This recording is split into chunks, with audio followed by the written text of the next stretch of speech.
¿Comenzamos? Sí, Ok. Comenzamos.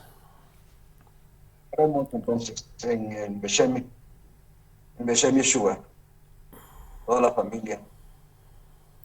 Padre eterno, te damos gracias antes que nada por permitirnos reunirnos por este medio virtual un Shabbat más. Te damos gracias por ello, por este bendito Shabbat que nos une y por la Emet que nos hace ser Hat en Yeshua.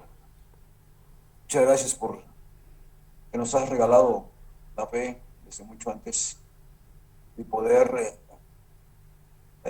redefinir nuestra creencia correctamente en nuestro Goel Yeshua. Amado Padre, muchísimas gracias por tu gran amor inagotable que nos has brindado en todos los días. Gracias. Pedimos que en Yeshua que guíes a nuestro hermano Daniel, que va a exponer el estudio, y que nosotros, nuestras mentes, nuestra alma, los puede asimilar y nutrirnos de tu verdad. Muchísimas gracias por todo, por esta deliciosa, sabrosa charla. Amén. amén. Amén. Está Diana. Hola Diana. Shalom Raúl, veo que también se Shalom, conectó Diana. Diana.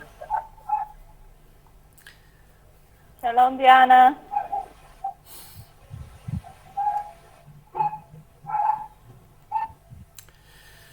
Bueno, Torah al día. Seguimos nuestro proyecto en el nombre de Yeshua, obviamente, y con su ayuda, con otras leyes de este capítulo de Deuteronomio, capítulo 22, ¿vale? Torah aplicada o Torah viviente, Torah al día. Estamos en el 4 audio, el audio 4. Me fascina porque si ustedes están mirando las explicaciones de este capítulo en otras fuentes, en una hora pues todos alcanzan a hacer un resumen de todo el capítulo pasando por todas estas leyes que están en este capítulo. Bueno, nosotros aquí llevamos muchas horas y vamos a necesitar algunas más para poder concluir este capítulo. Así que es una bendición.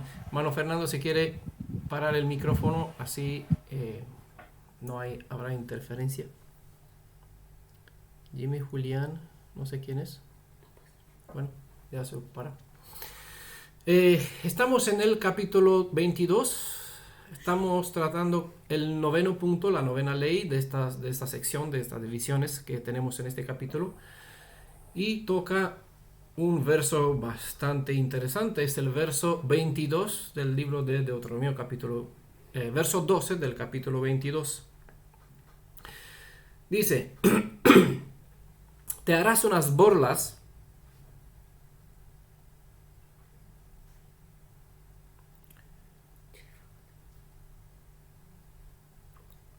Bueno, tengo que repetir porque, claro, aquí en la comunidad olvidé activar el micrófono para que se haga inición en la comunidad. Y, claro, bueno, ellos tendrán el audio a partir de aquí.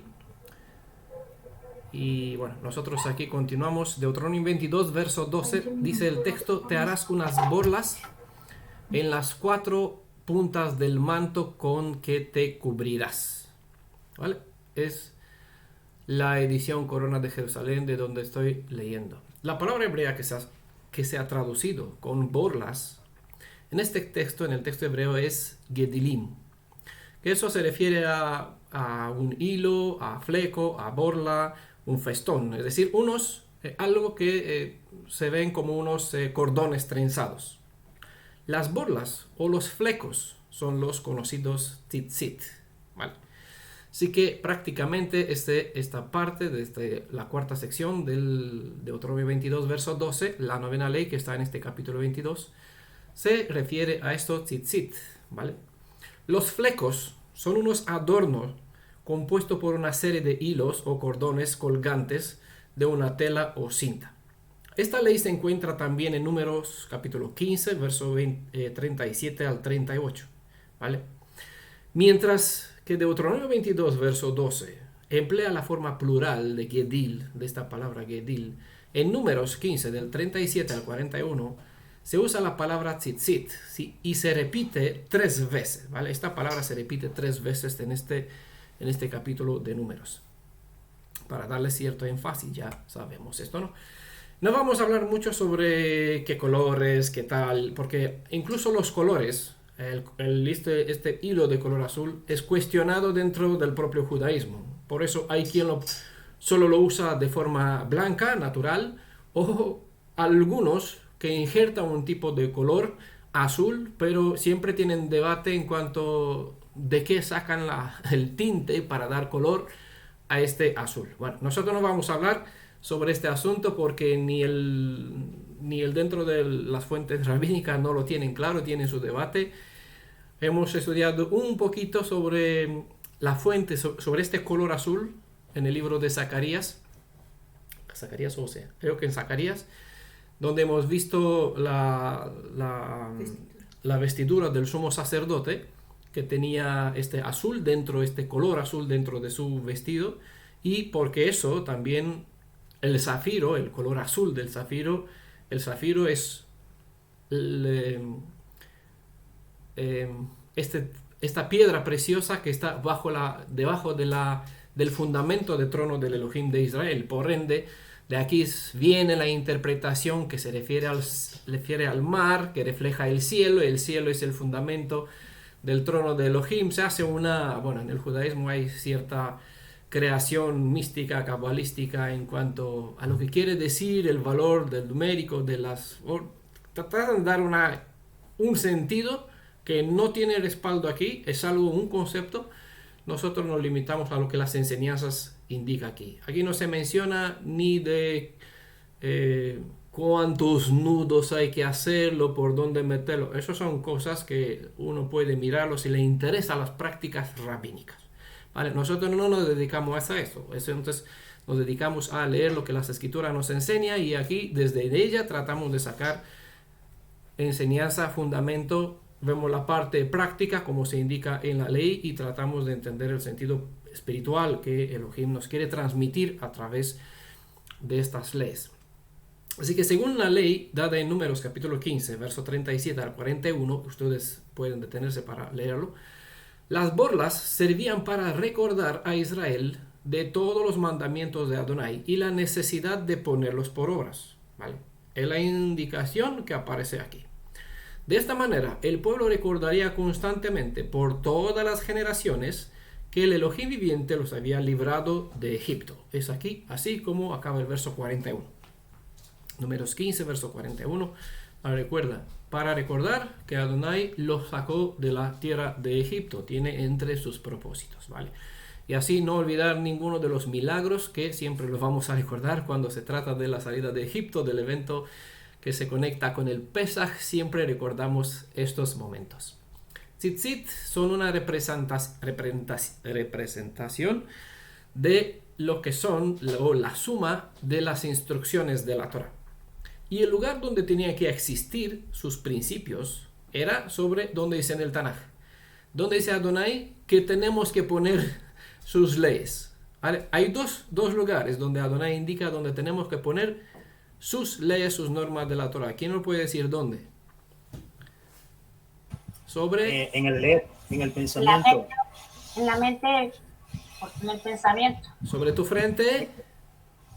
Y sobre tus manos. Y sobre tus manos, ¿vale? Aquí, átalos y ponle sobre tus manos, ¿vale?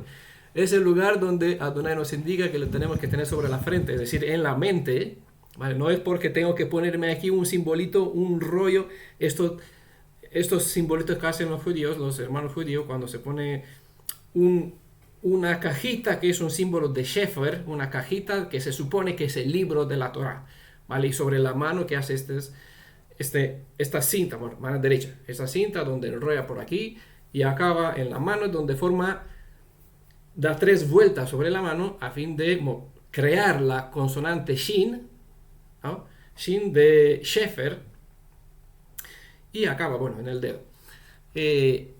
sobre la frente y sobre la mano. Es decir, eso no se refiere a hacer prácticamente este ritual, sino a una forma de obrar, la forma de actuar. Las enseñanzas de Adonai indican que esas indicaciones, esas instrucciones, llegarán a ser parte de la forma de pensar y la forma de obrar de su pueblo, de los hijos de su pueblo.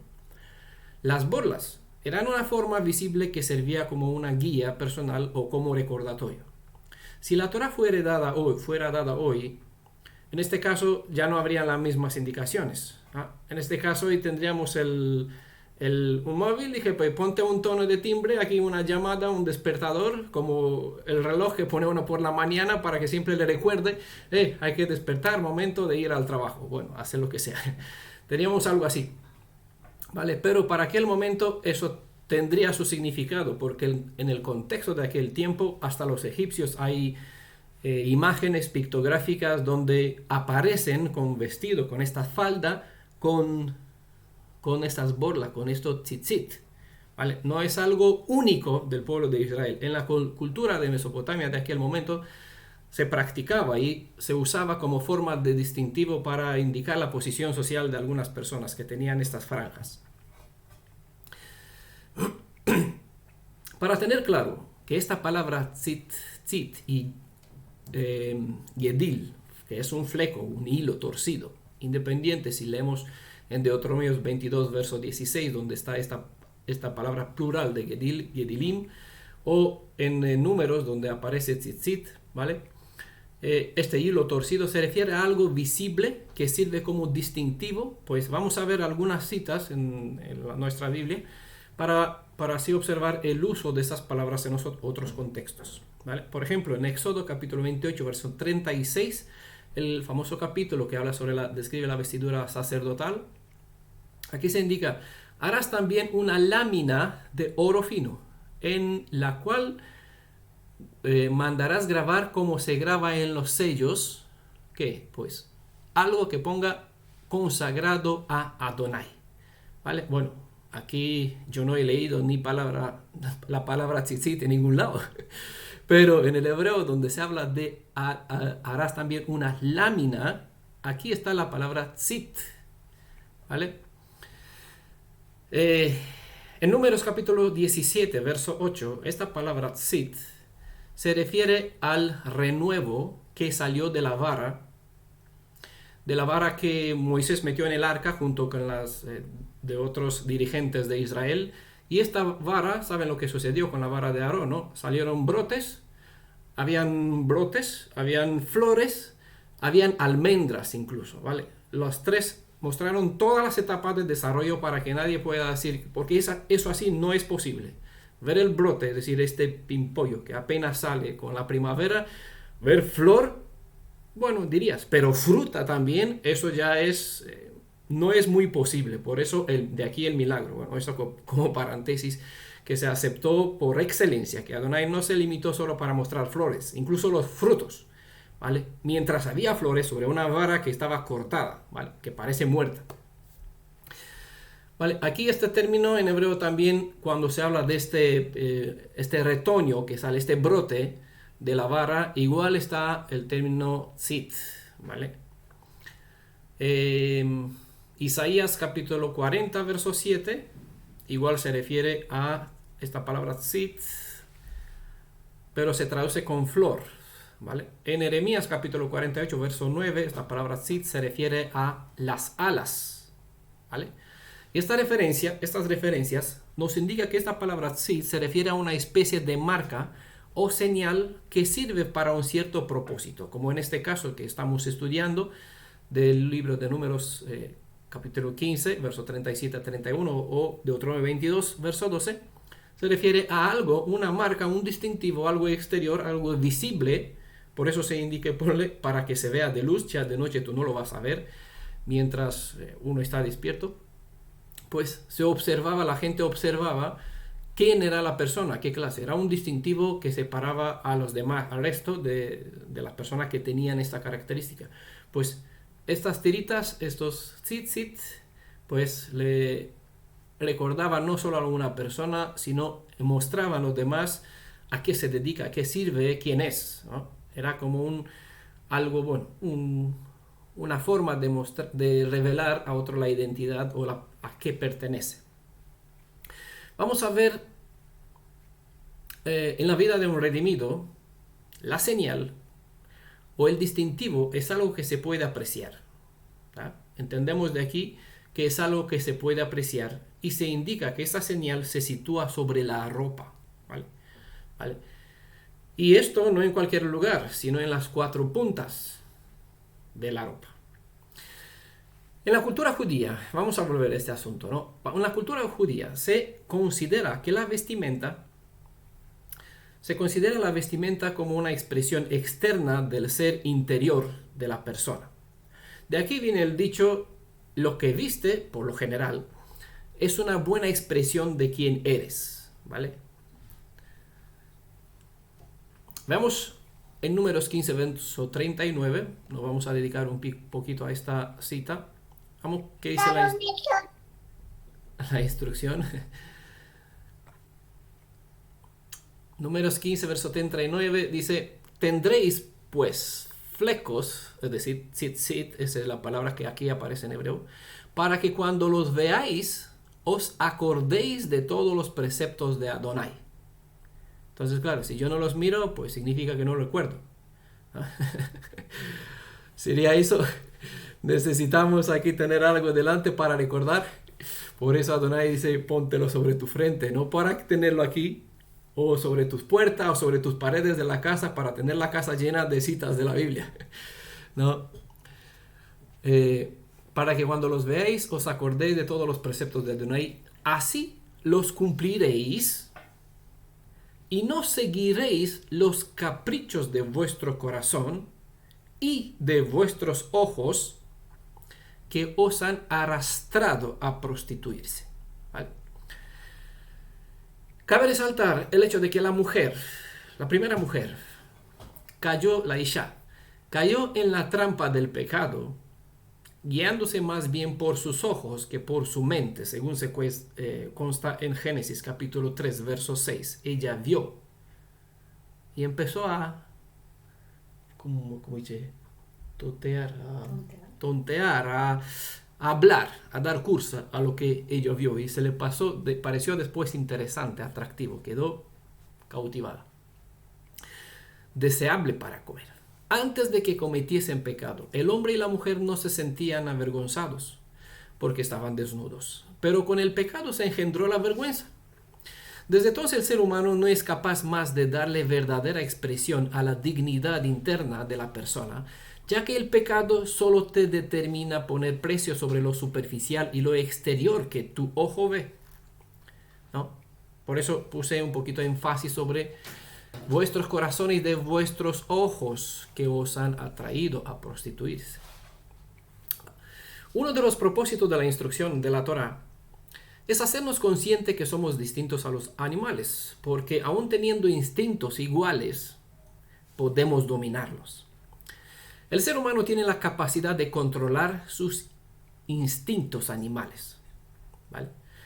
Por ejemplo, un animal, si tiene comida delante de sus ojos, ¿qué va a hacer? Pues va a comerla, ¿vale? Pero un ser humano puede elegir ayunar, aún teniendo hambre. En cambio, un animal es incapaz de hacer semejante elección cuando tiene hambre. Las instrucciones de la Torá nos restaura la dignidad de un ser humano que puede tener dominio sobre sus pasiones, para que pueda tener dominio sobre sus pasiones, sobre sus deseos, sobre sus instintos, etc. La Torá nos enseña la más elevada forma de decencia y dignidad. La instrucción de mirar o de fijar nuestros ojos hacia los preceptos de la Torá para poner por obra sus enseñanzas es para que pasemos de ser esclavos del pecado, sin control, sin dominio propio, de ser animales, y algunos muy salvajes, en elevarnos a la estatura de personas maduras en Elohim, como lo indicó Shaul en Efesios capítulo 4, verso 13, estatura de la plenitud del Mashiach. El tzitzit sobre la ropa simboliza un apego o algo que está más allá de nuestra misma existencia física y señala un propósito más elevado, porque esta es la intención de la Torá. elevarnos a un estado en cual podemos ser nuevamente llamados hijos del Elohim, el creador, el Boreolam, Elohim et, el Aleph Tav, el creador del cielo y de la tierra. Como la ropa no hace el hombre, es el otro dicho, igualmente el tener un símbolo atado a tu ropa no te hace ser lo que deberías ser, ¿vale? A mí no me hace, al poner un tzit, no me hace ser más de lo que soy, ¿vale? El de por sí no me da, por tener, como decía la hermanita Irina, que vio la menorá por aquí, eso es un símbolo por excelencia de la identidad hebrea. Pero cualquier persona puede tener una menorá en su casa, una lámpara de 7 velas, y no significa que son hebreos israelitas. Una persona la puede tener, pero es un objeto, no te da más, no te da identidad. ¿Ah? La misma Biblia no es un amuleto dentro de sí. Al tenerlo en mi casa, al tener un montón de ediciones, no me hace a mí ser diferente. Sería la misma persona si esta enseñanza no está dentro de mí. Si esta menorá lo que representa no se identifica con mi persona. Si el tzitzit, que yo lo pongo en forma literal para que me cuelgue a las 4 puntas de mi camisa, ¿vale? En realidad no están dentro de mí y yo no actúo como tal.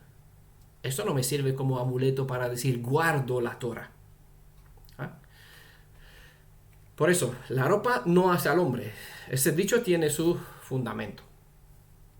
La ropa tiene 2 propósitos: el de proteger el cuerpo y el de cubrir la desnudez. Así bien nos brinda cierto sentido de dignidad. En ese sentido, las enseñanzas que nos vienen de la Torah no son para que usemos amuletos como señales distintivos, sino que el verdadero propósito es que aprendamos a hacer uso de las leyes de la Torah que deben estar dentro de nosotros, porque estas, y más bien el ponerlo por obras, nos brinda un vestido espiritual que es capaz de cubrir nuestra desnudez espiritual. Sentimiento que se engendró con el pecado. Vieron que están desnudos, ¿vale? Se cosieron ropa. Bueno, ya hay un estudio sobre este que le mencioné recientemente en el grupo sobre Adán y Eva, ¿vale? Y este vestido que muchas veces las personas crean para que así aparentan que están cubiertos de algo, no valen para nada. No por nada el testigo fiel en Apocalipsis capítulo 3 hacia la congregación de la Odisea les indica: estás desnudo. ¿Ah? ¿Crees que eres rico? Estás pobre. ¿Crees que ves? No ves que estás ciego y no sabes qué. Dice: eres pobre, ciego y desnudo. Te aconsejo que pidas colirio para los ojos, oro y ropa para que te vistas. Pero claro, aquí todos tenemos ropa encima, ¿verdad? Entonces, ¿por qué no están hablando? Nadie anda desnudo por la calle, que no está loco, ¿vale? Por eso, para que se entienda de qué está hablando el libro de Apocalipsis, siempre hay que volver a Génesis, al principio. Que aquí las personas crearon un tipo de ropa que no les valdría para la necesidad que se despertó en ellos. Para compensar esta falta, necesitó otro tipo de ropa. Que esta solo puede ofrecerle la ropa del Cordero, ¿vale? Una vestidura que solo el Cordero puede ofrecerla, ¿vale? Y esto tras la muerte. Porque por eso, para que se pueda vestir al hombre pecador, no hay posibilidad alguna que tener un precio, porque la paga del pecado, ya sabe bien, es la muerte. Entonces, para que se cubra esta desnudez, para que ellos no sientan más vergüenza, algo tuvo que morir para que así estén vestidos y ellos puedan existir hasta la fecha, como nosotros, ¿vale?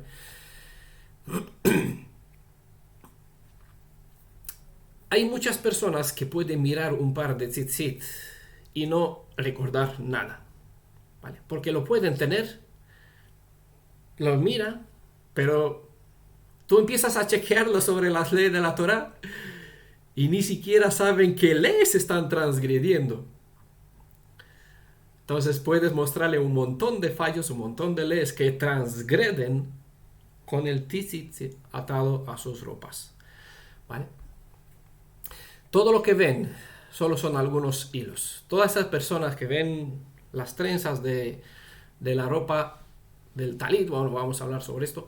En realidad solo ven unos hilos que cuelgan de su ropa y confección o hicieron de estas de lo que ven el cumplimiento, como si este fuera el cumplimiento de la Torah. Solo aquel que se dedica a estudiar las enseñanzas de Elohim de Israel puede recordar en tiempo de prueba o aflicción las enseñanzas, y serán estas las que le cubrirán con fuerza, con valentía, para hacer frente a lo que le sobrevenga. Es esta fuerza espiritual que brinda el cumplimiento de la Torah, la verdadera ropa espiritual que eleva el estado de una persona hasta convertirlo en dignidad. La propia palabra tzit implica el sentido de la vista. El mantener, porque es un señal, es algo visible. El mantener la vista hacia las leyes de la Torah es un hecho expresado mediante el símbolo físico de lo que son las borlas atadas a un vestido. Al fijar nuestra mirada en la Torah, ellas nos ayudan a mantener nuestros actos bajo nuestro control. Porque este rito se dio con el fin de acostumbrarnos a una forma de vivir. Y esta instrucción sobre cómo se debe vivir es norma de conducta perpetua para todas las generaciones de los hijos de Israel. Porque es este pueblo, el de Israel, quien fue elegido para servir de luz para todas las demás naciones. Esta ropa con la cual nos ha vestido el Redentor desde la fundación del mundo, una vez iniciado el pecado, es un vestido de pureza, y la señal de que esta ropa es verdad, en verdad es pura y santa, son las leyes de la Torah. La ropa blanca, que se hace mención en Apocalipsis, ya saben que son un símbolo tiene significado o se refiere a los buenos hechos que revelan los hijos de Jacob, del pueblo de Israel, quienes al encaminarse a guardar la Torah, pues, ¿qué hicieron? Lavaron sus vestidos en la sangre del Cordero y quedaron puros. Por eso tienen ropa blanca. Las leyes de la Torah sirven como factor visible para los gentiles, porque estas son la evidencia de que uno anda en consagración. El que ve sobre una persona los principios de la Torah, ¿dónde las ve? Pues obviamente en donde puede mirar, en el carácter, en la forma de actuar, en la forma de hablar, en la forma de ser de la misma persona. El que ve sobre una persona los principios de la Torah, es decir, esta forma de actuar, pues lo ve en lo que expresa la manera como habla la persona. Si uno viste elegante, por ejemplo, aunque decente, es limpio, denota que es una persona que se valora tanto a sí misma como a los demás que lo rodean. Pero una persona que anda sucia, con ropa muy desgastada, que huele mal, etc., deja verse que ha perdido la dignidad y ya nada tiene precio en su vida ni en la de los demás. Es decir, que no se valora a sí mismo ni valora a las demás personas que lo rodean, porque si uno no se respeta a sí mismo, ¿cómo se espera que respeten a otros? Shaul comentaba que en el momento cuando el símbolo cumple con su función de guía para encaminar a la persona a vivir dignamente, la guía o el cayado, el bastón, como se traduce en los escritos apostólicos según las ediciones, deja de tener sentido debido al hecho de que la persona asimiló natamente en su ser cómo debe ser, cómo debe vivir. En el griego para ayo, para esta bastón o cayado, está la palabra paidagigos, que se refiere a una persona encargada de guiar o bien encaminar a los niños. Como en este caso en el grupo de los niños, recobrando mi identidad, es la hermanita Ana Sofía. En este caso ella cumple la posición de peidagogos y tiene que tener en cuenta la indicación de este término griego. Es un ayo para ellos. Así que tiene que tener mucho cuidado cómo los encamina, ¿vale? Porque se refleja, esta palabra refleja a una persona o describe a una persona que se dedica a guiar a los niños, ¿vale? Por ejemplo, Acab tenía 70 hijos, ¿vale? El rey Acab. Y estos estaban bajo ayos o tutores, ¿vale? Pueden ver 2 de Reyes capítulo 10, verso 1 y el verso 5. Igual en Isaías capítulo 49, verso 23, ¿vale? En este caso se refiere en Isaías a los reyes de las naciones quién serán los tutores o los que cargarán, los que llevarán de vuelta a los hijos de Israel para que regresen a nuestras tierras. Cuando un niño aprende a andar y se convierte en un adulto, ya no necesita más del pedagogo. Eso es igual con todos los ritos de la Torá, que tienen función perpetua hasta que las personas adquieren la destreza de vivir en conformidad o de acuerdo con las indicaciones que debe observar. Al alcanzar a una persona a vivir como es debido, la enseñanza pasa del pedagogo, que solo es un mero símbolo, en un ejemplo. Esta vez sigue enseñando a los demás desde la propia perspectiva y experiencia de la persona en cual la ley se ha convertido en una forma de vivir, ¿vale? Por eso la ley sigue siendo perpetua, pero en esta vez ya no se necesita de símbolo, de una referencia, de que algo exterior para guiar, ¿vale? Cuando los niños llegan a tener suficiente edad para guiarse solo, como un niño hasta los 20 años está bajo la tutela de los padres. A partir de aquí, sus padres ya, para el varón, ¿vale?, ya no es su tutor, él tiene autonomía propia, ¿vale? Pero él mismo tiene que convertirse en una imagen viviente de lo que él aprendió de sus padres, ¿vale? Cuando una persona asimila las leyes de la Torah dentro de sí, ya no está bajo tutor, es lo que está diciendo Shaul, ya no necesita más la guía, el callado, porque una persona en Mashiach aprende a vivir la Torah. Al aprender a vivir la Torah ya no está sujeto al instructor. No es que no lo necesita más. Es decir, no es que tiene que desechar esta ley, sino que no necesita efectivamente usar un símbolo, un amuleto, una ayuda, porque lo que ésta representaba llegó a ser parte de su vida, ¿vale? Cuando esas instrucciones de la persona llegan a ser parte nata de la vida de una persona, seguirá, no se pierde el propósito de instrucción. La instrucción se mostrará para los demás a partir de la manera de vida de la propia persona. Eso es cuando Israel se convertirá en luz para las naciones. No en matar corderos, no en ponerles amuletos, no ponerles mesusa, no ponerse cubrirse la cabeza. Bueno, esto ni está en las escrituras, es una creación rabínica. Ninguna de estas prácticas, sino que las naciones verán dentro del carácter de la persona, de qué distinto, como decía en el Tanaj, qué pueblo como tú tienes leyes tan justas. Entonces, al ver estas leyes en las personas de una forma, en su forma de vivir, las naciones tendrán interés porque ellos se convertirán en guía, ¿vale? No vamos a mostrar, mira, aquí está mi tzitzit, y las naciones dirán, oh, vamos a seguirte porque tú tienes tzitzit.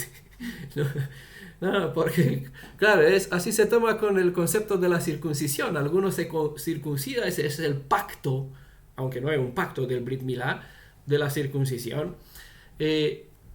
Pero si fuera por eso, al hacerlo, pues me voy a seguir a un actor porno que igual está circuncidado, tiene el prepucio cortado, ¿vale? No sirve como señal del pacto esto.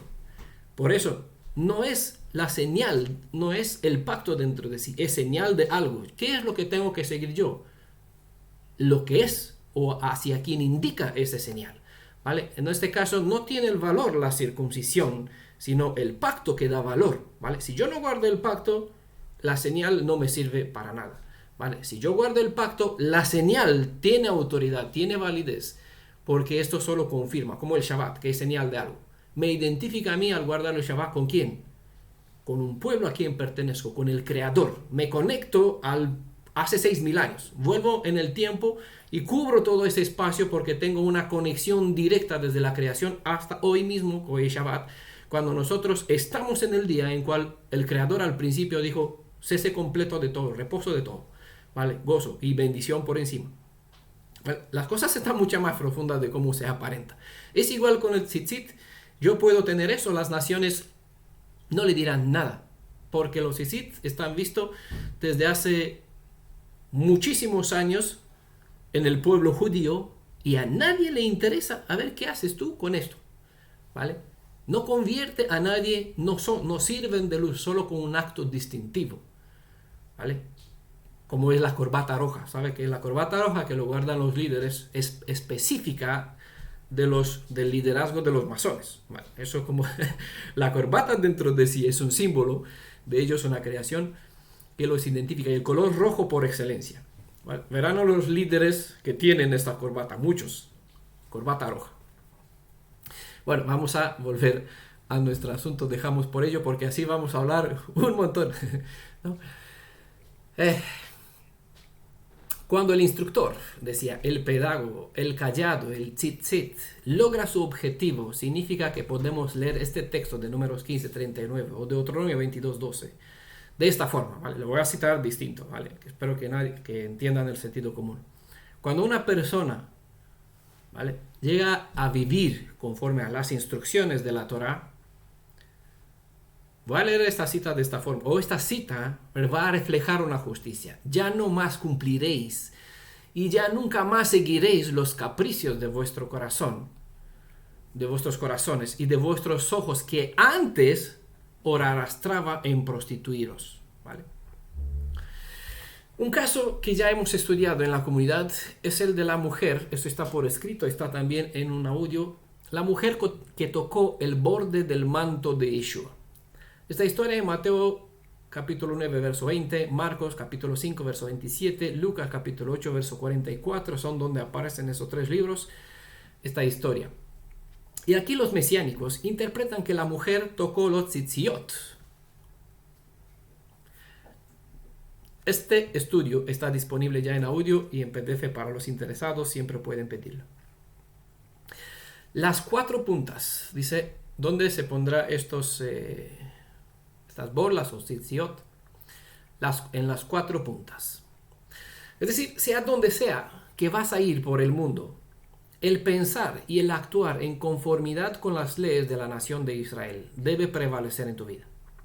Las 4 puntas que hemos estudiado en el libro de Zacarías se refiere a todos los nortes, sur, este, oeste, por donde están diseminados las naciones. Hay 4 malaj aparentemente que están en las 4 esquinas de la tierra, como si fuera un cuadrado, un rectángulo, lo que sea, ¿vale? Es un símbolo de lo que es la suma, la totalidad de todo lo que hay, ¿vale? Las 4 puntas definen las dimensiones de una persona, ¿vale? Hay la dimensión física, la social, emocional, la mental y espiritual. Son allí donde deben ser vistas la marca de las leyes de la Torá, para cual el tzitzit solo es una imagen, un pedagogo, un ayo, un bastón, ¿vale? Pero este tiene un propósito, ¿vale? Por eso decía que la verdadera vestidura que yo tengo que tener es el carácter que refleja el cumplimiento de la Torá. Esta cosa que se refleja, ¿vale?, que es el resultado de este carácter, de esta forma de vivir de la Torá, se percibe como lo que representa el tzitzit, ¿vale? Ese es el verdadero significado, el propósito. Lo que yo tengo que ver en una persona, lo que los gentiles tienen que ver en mí para que yo sea para él, no es una franja que cuelguen de mi ropa, de mis pantalones. Bueno, no de pantalones, no, dice a tu ropa, ¿vale? No dice a tu calzoncillos, que ya sabemos que pantalones no hay en el texto hebreo, sino calzoncillos. No podría colgar de ellos, y por eso indica bien claro de un vestido. No dice de un talit, bueno, ya he dicho que vamos a hablar de esto, sino de una ropa, algo que tú tienes encima de ti, ¿vale? Sino que creo que van a ver, pues el buen carácter, la forma de hablar dará una nota, eso te hace una característica, me gusta, esta persona sabe mucho, es interesante, ¿no? Sabes, tiene que hablar con ella, lo que presenta son maravillas. Por ejemplo, eso es lo que las naciones ven, los gentiles ven. Entonces, cuando esto llega a ser visible, no se necesita más del instructor, el pedagogo, porque se convirtió en el propósito. El tipo encontró el antitipo, ¿vale? Mejor dicho. Todos los que hacen caso a la tradición rabínica, judío-rabínica, adquirida por los mesiánicos, fallarán este blanco porque han convertido el mero ayo en el único sentido de la ley, haciendo que los ojos miren lo exterior del mismo modo como los ojos de la primera mujer observó la mera apariencia que la encantó y cautivó, y sin darse cuenta se encontró comiendo lo prohibido. Si leen bien en la Torá, no se especifica que solo a una prenda, un estilo, una típica prenda se debe poner las borlas. Se usa en sentido general para todas las ropas que tienen esquinas. Incluso puede ser una sábana, un manto con que te cubres. Después del exilio de Babilonia, el tener tzitzit se convirtió en una costumbre. Y con el paso del tiempo, esta quedó reducida a hacerlo solo en los mantos ceremoniales para fines de oración, llamados en el hebreo talit, con los cuales los judíos se cubren al orar.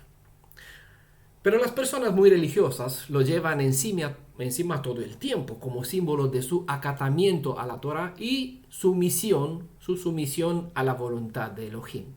¿Vale? Símbolo exterior. La hipocresía es lo que más condenó a aquel que es la Torah viviente. En el judaísmo ha convertido esta práctica en un símbolo de orgullo judío para mostrar al resto del mundo que ellos son distintos. Dice Mateo 23, verso 5, se puso la cita recientemente en la comunidad: todas sus obras las hacen para ser vistos por los hombres, cuando Adonai donde mira. En lo que me pongo yo en el exterior, de hecho, creó al hombre desnudo. ¿Dónde va a mirar entonces? Se hacen bien anchas las filacterias y bien largos las orlas del manto. Cuanto más largo, pues se dice, aunque hay tamaños, hay reglamentos, los nudos se tienen que hacer de una forma para que represente no sé qué. Bueno, hay un detalle, un sinfín de reglamentos que tiene el judaísmo. Nosotros leemos Torah, por eso hemos vuelto aquí. Y aquí no tenemos indicaciones de cómo hacerlas. Dice, hazte unas borlas, ¿vale? Y es más, si creemos en Yeshua, yo tengo que entender, no que entender solo, tengo que vivir el propósito que tiene esta Torah para que yo la refleje dentro de mí, ¿vale? ¿Por qué? Porque si lo voy a hacer para exterior, voy a pintar una tumba para aparentar, porque todo este capítulo 23 de Mateo está dedicado a este asunto. Voy a mostrar lo bonito, lo religioso que soy yo, haciendo largas mis filacterias. Me voy a poner como muchos tienen. Voy a poner esta menorá detrás de mí. De hecho, me voy a comprar más, voy a trabajar más para comprar una así, que tenga 1,5 metros para que se vea detrás de mí. Voy a poner aquí 2 shofares encima, izquierda y derecha, para que esté así como 2 pilares. Un talit para decir, madre mía, qué religioso es este, qué santo. No, la kippah no, judío. Porque la kippah, bueno, esa es tradición, ya se sabe. Eso incluso los imam, eso es lo que son los líderes del Islam. Sí. Bueno, ya dejamos esta cosa, como Shaul lo llama, locura. ¿No? Eso sí, te atrae a las personas que no busca de verdad vivir lo que las enseñanzas. Es decir, siguen el mismo patrón que siguió la mujer, con cual el Hasatán engañó a la mujer al principio. ¿Vale? Tus ojos, ¿vale? Por eso me gustó mucho, hice énfasis en esta cita, porque no es por casualidad, vale la pena estudiarla más. Así los cumpliréis, no seguiréis los capricios de vuestros corazones, ¿vale? Es algo que yo quiero reflejar, yo quiero mostrar. ¿Por qué? Porque tienes que dar a las personas lo que a ellos les gusta, una forma de rito, porque es la que la gente ve. Cuando escuchan la palabra que les interesa, el Espíritu me guió, maravillosos, sueños, visiones, la gente dice, wow. ¿No? Cuanto más ve menorá, talit, obras que ponga Yod He Vav He, aquí letras en hebreo, y cuando uno más habla en hebreo dice, wow, ¿vale? Encanta. Los capricios de vuestro corazón y de vuestros ojos, como es aquí, los españoles lo hacen esto, es así. No sé si vuestro país, pero tiene esta costumbre para indicarte, fíjate bien, ¿no? Estas os han atraído a prostituiros. Bueno, seguimos. Hablando de los mesiánicos, hay 2 tipos de prendas que les mencionaba del judaísmo que convirtió esta práctica en un orgullo. Hay dos tipos de prendas que se usa como vestimenta específica para el judío. Uno es el talit gadol. ¿Qué es el talit gadol? Pues es un manto más grande, una cobertura más grande, que se pone sobre la cabeza cuando se hacen las oraciones, ¿vale? Y el talit katán. El katán gadol es grande, katán es pequeño, ¿vale? El talit es un manto, ¿vale? Pequeño, en este caso katán, y se usa debajo, como sea, debajo de este, por dentro, de las prendas comunes bajo una camiseta, por ejemplo, ¿no? Y aquí solo dejan fuera salir las trenzas. Ojo, le decía con los mesiánicos, que se colocan estos talit katán o el gadol sin ser practicantes del propio judaísmo. Porque el judaísmo tiene normas para el uso de estos amuletos, bueno, estas prendas, el talit gadol y talit katán. Y hay oraciones que se hacen y formas de ponerlo, cosa que el mesiánico no las cumple. Por eso, la hipocresía es lo que más condenada por el Elohim de Israel, por el Redentor. Mateo 24, un capítulo famoso. Ellos solo, los mesiánicos, solo son imitadores de las tradiciones rabínicas y han llegado a creer que estos vestidos son lo que en la realidad enseñan la Torah. ¿Cómo llegaron? Porque ellos dicen, salimos del cristianismo, no seguimos más a la iglesia, a los pastores, pero ahora siguen a los rabinos porque creen que ellos enseñan Torah, pero sí enseña Torah oral. De aquí Yeshua los condena como mandamiento de hombre, porque en la Torah no aparecen estas indicaciones de cómo hacer del color, y ni ellos lo tienen claro todavía. Lastimosamente imitan sin saber que imitan, y no saben que en realidad solo obedecen tradiciones de hombres, de quien dicen, nosotros no seguimos al hombre, nosotros seguimos al espíritu. Sí, pero el espíritu no te dice que te pongas ni talit gadol ni talit katán, no te lo indica en este caso. El talit gadol y el talit katán son símbolos que pertenecen a lo que define al judaísmo por excelencia. Incluso dentro del judaísmo hay conflicto porque no sabe si alguna mujer puede llevarlo, la mujer no puede llevarlo. Hay judíos que dicen que sí, otros que dicen que no. No, entonces hay un conflicto que ni ellos lo saben bien claro. La Torah es una y es clara. Sabemos que cuando dos personas están en conflicto, o las dos están equivocados, las interpretaciones, o una falla y el otro tiene razón. ¿Vale? ¿Cómo voy a saber quién tiene razón? Pues necesito acudir a las leyes, a las normas. ¿Vale? Está escrito ¿dónde? En Talmud. Lo dijo el rabino fulano. Lo cree el hermano Alan. ¿Vale? Porque él enseña, hay que poner ese talit. Y hacer... No. Tzitzit. Bueno. A la ley y al testimonio. Porque el que no habla conforme, ya sabe lo que dice. ¿Alguno que no sabe lo que dice? ¿Hay alguno que no sabe lo que dice después de esas palabras? El que no habla conforme a Moisés y a los profetas, ¿qué no le sucedió? Es porque no le ha amanecido. No. Es porque no le ha amanecido. Sí, pero yo pregunté si hay alguno que no sabe lo que dice. Ese es no prestar atención. Bueno, no le ha amanecido. Por eso nosotros, para que nos amanezca, para que el sol de la justicia nos resplandezca, para que nos alumbre el Mashiach, ¿qué tenemos que hacer? Esperar que Él nos dé el Ruach para entender, o estúdialo día y noche para que así aprendas, no apartad. Bueno, yo elijo estudiar la Torah para que así no fallar el blanco. Porque fallar el blanco es pecado, ¿vale? Y eso es no guardar la Torah. Lastimosamente es lo que sucede con muchos mesiánicos que llegan a considerar que estas prácticas de ponerse tzitzit o talit, eso significa que agradan al Eterno, que eso es lo que quiere Elohim, que así guardan la Torah. Cuando con este preconcepto, ¿vale?, que es la voluntad de Elohim ponerse estos flecos, leen la Biblia y sus ojos solo ven lo que quieren ver. Aquellos que ven, solo, bueno, está la palabra, lo dice, lo manda el mandamiento tzitzit, lo dice aquí, ley perpetua.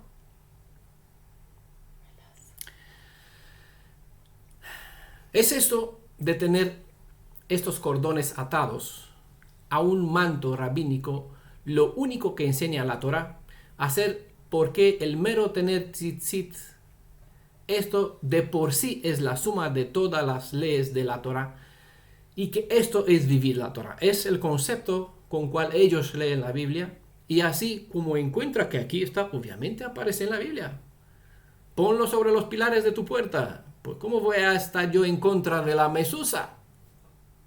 Es una creación rabínica, pero tiene una base, lo dice la Biblia, ¿no? Ponle eso sobre tus paredes. Pues claro, me voy a poner aquí un cartel grande que ponga Yod-Hei Vav-Hei, consagrado a Adonai. Como le tenía el sumo sacerdote, este tzit, este señal, esta marca, sobre una lámina, tzit, en su frente, consagrado, kadosh para Adonai. Este espíritu que embaucó a la primera mujer entró por los ojos y conquistó los espíritus de algunos que han elegido hacer caso al hombre neófito en lugar de preguntar a quienes saben enseñarles diferenciar el bien y el del mal. Y lastimosamente, incluso hay niños que son mal guiados en practicar tradiciones del hombre mientras se les induce que lo que están haciendo es en realidad obedecer la Torah. ¿Qué sucederá? Pues serán una generación de niños cuyos padres les dejarán como herencia mentira, cosas vanas, tradiciones. En las escrituras está el término ídolos, es decir, cosa que no aprovecha para nada. Les ruego que lean ustedes Yirmiyahu capítulo 16, verso 19, Jeremías capítulo 16, verso 19, porque es lo que se le indica, es la herencia que estos padres que siguen tradiciones del hombre, no profundiza para entender la voluntad de Elohim, se aferra a estas prácticas convirtiéndoles en realidad, cuando esos símbolos solo son un pedagogo, tienen un propósito. Y más, todas estas personas mesiánicas pretenden creer en Yeshua y pretenden creer en Shaul. Y Shaul dice claramente, los que le practican en letra están obligados a practicar toda la Torah. Pero claro, ella, no, yo no mato cordero, yo no padro el buey. Pero esta forma parte de un paquete de leyes. Si guardas este tutor, este instructor, este pedagogo, debes igual coger el cordero y cortarle el cuello. No, porque no podemos. Debes matar a tu hermano físicamente, la Torah te lo obliga. No, porque no estamos. El malo de la hipocresía es que mientras dice creer a Shaul, no obedece a Shaul. Shaul dice claramente, el que se circuncida para nada le aprovecha al Mashiach. Es decir, que se olvide. El que se pone tzitzit para mostrar es el cumplimiento de la Torah, significa que no vive la Torah. ¿Vale? Si no vive la Torah, lo es porque no conoce a la Torah viviente. No alcanzó a conocer a Yeshua. ¿Vale? Si conoce a Yeshua, tiene que saber que todo el propósito de la Torah es conectarte con él para que tú vuelves a vivir lo que tienes que vivir. ¿Vale? Eso sucede, pero eso es así. Si los padres andan mal, dice en el Tanaj, los hijos seguirán sus caminos. Si los padres perecerán, en este caso, los hijos con sus padres perecerán. Porque sus hijos compartirán la suerte de sus padres, porque ellos serán el reflejo de sus progenitores. Así que, para la hermanita Ana, que dirige el grupo de los niños, lo siento mucho por todos, porque yo los tengo igual cariño, pero como saben qué camino siguen, y saben dónde acudir para pedir consejos, y no lo hacen, ya saben, principio causa-efecto, quien siembra viento cosecha tormenta. Bueno, nosotros, como he dicho, tenemos que seguir nuestra formación si queremos alcanzar la meta que tenemos delante. Las profecías nos enseñan que el verdadero tzitzit debe verse sobre el corazón y sobre la mente, porque al ser esta señal recordatoria, estará allí donde se verá el verdadero cumplimiento de todas las leyes de la Torah dentro del ser humano y no en su exterior. Que no sé quién está aquí. Hebreos capítulo 8, verso 10, cita del Tanaj. Es una cita del Tanaj. Esta es la alianza que pactaré con la casa de Israel después de aquellos días, dice el soberano. ¿Qué sucederá? Pondré mis leyes sobre su ropa, lo colgaré sobre su corazón para que esté aquí fuera. ¿Ah? Lo mostrarán aquí, tendrá un gorito bonito que pone Torah sobre él. ¿Ah? ¿Ah? Pondré mis leyes en su mente y en sus corazones las grabaré. ¿Por qué no en una tablita, en un tzit, aquí encima de la frente, como tenía una tablilla de oro el sumo sacerdote consagrado? ¿No? En sus corazones. Y eso sería la evidencia para con ellos. Yo seré su Elohim y ellos serán mi pueblo. Aquel en cuya alma mente estará la Torah, como cumplimiento de esta promesa, mostrará en su exterior. ¿Qué mostrará? Pues a través de su comportamiento, de sus decisiones, de sus actos, de su habla, de su pensamiento, etc. Porque aquí se verá el verdadero señal o la verdadera marca, sello del verdadero tzit. ¿Vale? Aquellos que revelan la marca de la Torah en su carácter serán los que van a ser pueblo del Elohim viviente. Mientras que los demás, que solo muestran un mero rito, los que han convertido la muleta en un medio de andar, los que no aprendieron madurar y andar en la luz de las enseñanzas de la Torah, al no reflejar el propósito de las leyes en sus seres, quedarán descartados como pueblo. Eso no lo digo yo, para usar las palabras de mi hijo. Lo dice el escritor del libro de Hebreos, citando a Adonai que habló en el Tanaj. ¿Vale? ¿Qué puedo decir más? Quizás hoy no creen esto porque el efecto que puede tener hacia los que se cuelgan los flecos o a sus prendas rabínicas, quizás hoy no creen que esto va a ser el efecto que va a producir en ellos, ¿no? Que van a quedar descartados. Pero, ¿saben uno de los señales que deberían conocer del estudio sobre los profetas de Israel? Uno de los señales es el tiempo. Si se confirmará, sabrán que fue de parte de Elohim, ¿vale? Entonces, es lo que le digo, esperen. Llegará el día de la redención y verán quién os acompañará de vuelta a nuestras tierras y quién quedarán por los países donde han nacido. En aquel entonces sabrán si lo que hoy escuchan es verdad o especulación mía, una interpretación que se le ocurrió a Daniel Odraika sobre lo que es el tzitzit. Bueno, hasta aquí este verso. Ahora, ya estamos a una horita, les pregunto, ¿vamos a seguir con alguna hora más? ¿Con alguna otra ley más? ¿O vamos a parar aquí? ¿Qué dicen? Solo vamos a hacer una ley más de todos los que están, los que quedan pendientes. Seguimos. ¿Alguno quiere que paremos? Sería una media hora más. Bueno, más o menos, una media hora más. ¿Pueden? Estamos firmes como el ejército. Vale, bien. De acuerdo, vamos a ver una ley más, pero vamos a dejar la siguiente, que sería el punto 10, que tratará sobre estas leyes de castidad y moralidad sexual. Hay una sección aquí en el punto 10, o el grupo de ley número 10 de este capítulo 22. Lo vamos a saltar esta vez. Lo voy a compartir la próxima vez. Entonces vamos a pasar del verso 13 al 21. Vamos a saltar en este momento y vamos, y 21, sí. Y vamos al verso 22, Deuteronomio 22, verso 22. ¿Vale? Vamos a hacer esta ley porque es más cortita. Y volvemos a la de anterior, que es más larga.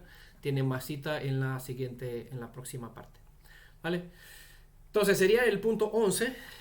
Verso 22 trata el punto 11 o la 11ª ley que aparece aquí en Deuteronomio 22. No, o sea, ¿cómo se dice? Bueno, ¿cómo se dice? Undécima.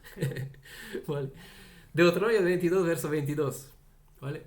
Volveremos, no vamos a saltar ninguna de esas. Vamos a tener todas las leyes. Porque alguno dice, eso no se puede cumplir hoy. O sea, no.